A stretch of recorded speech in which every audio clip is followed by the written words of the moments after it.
Një tjetër segment rrugor është drejt rikonstruksionit dhe ku pritet të shtrohet me asfalt në ditët në vijim në kuadër të investimeve që Bashkia e Vlorës po realizon për përmirësimin e infrastrukturës rrugore në të gjithë qytetin.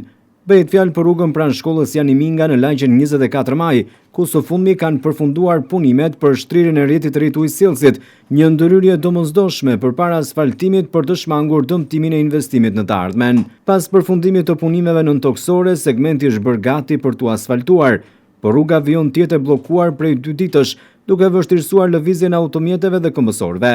Ndonse e mirëpresin investimin, banorët e zonës dhe bizneset e konsiderojnë të nevojshëm përmirësimin e infrastrukturës, por ata thonë se duhet të ketë informacion në lidhje me bllokimet e rrugëve dhe se mungesa e një informacioni apo një njoftimi të tillë në media krijon konfuzion.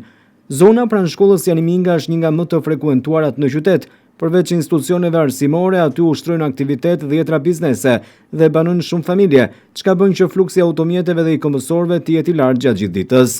Për këtë arsye, bllokimi i rrugës pa një njoftim paraprak ka sjellë vështirësi në qarkullim, si dhe ka ndikuar në aktivitetin e bizneseve të zonës. Në fakt, ky investim konsiderohet i rëndësishëm për përmirësimin e infrastrukturës rrugore, duke qenë se jemi edhe në kulmin e sezonit turistik. Pritet që pas përfundimit të kësaj faze, të bërjes gati të infrastrukturës, të nisë edhe shtrimi i asfaltit, duke dhënë fund edhe shqetësimit të banorëve dhe duke rikthyer në normalitet qarkullimin.